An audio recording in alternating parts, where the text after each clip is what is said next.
മുത്തുമണീസ് മത്തിമുളക് ഇട്ടാലോ? പിന്നെ ഈ മുരിങ്ങക്കറി ഉണ്ടല്ലോ, മുരിങ്ങയിലും പരിപ്പുമുള്ള കറി ഞാൻ തൊട്ട് മുമ്പത് വീഡിയോ ഇട്ടുണ്ടെന്ന് കണ്ടോളൂ കേട്ടോ. നമുക്ക് ചട്ടി ചൂടായി വരുമ്പോൾ വെളിച്ചെണ്ണ ഒഴിച്ചു കൊടുത്ത് ഉലുവ പൊട്ടിച്ചെടുക്കാം. പിന്നെ സവാളയും പച്ചമുളകും ചെറിയൊരു കഷ്ണം ഇഞ്ചിയും കുറച്ച് കറിവേപ്പിലയും കൂടെ ഇട്ടിട്ട് നന്നായിട്ടൊന്ന് വഴറ്റിയെടുക്കുക കേട്ടോ. നന്നായി വഴന്ന് വരുന്ന സമയത്ത് നമുക്ക് തക്കാളി അരച്ച് ഉപയോഗിക്കാം കേട്ടോ. അരച്ചത് ഒഴിച്ചു കൊടുക്കാം. തക്കാളിക്ക് നല്ല പച്ചച്ചോയ ഉണ്ടാവും, നന്നായിട്ട് വെന്ത് വരണം.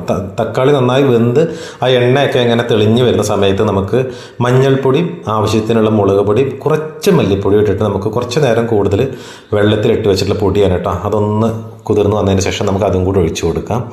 അത് ഒഴിച്ച് കഴിഞ്ഞതിന് ശേഷം നമുക്ക് പുളി ഒഴിച്ചു കൊടുക്കാം. പുളി ഒഴിച്ചിട്ട് നമുക്ക് കറിക്ക് ആവശ്യമായിട്ടുള്ള വെള്ളം ഒഴിച്ചു കൊടുത്ത് പാകത്തിനുള്ള ഉപ്പിട്ടിട്ട് നന്നായിട്ട് തിളപ്പിക്കട്ടെ. തിളപ്പിക്കാന്ന് വെച്ച് കഴിഞ്ഞാൽ തിള വന്ന് കറി ഒന്ന് വറ്റി കഴിഞ്ഞാൽ മാത്രം നമുക്ക് നമ്മുടെ മത്തി ഇട്ട് കൊടുക്കാം. നല്ല മുട്ടയൊക്കെയുള്ള മത്തിയാണ്, അടിപൊളി മത്തിയാണ്.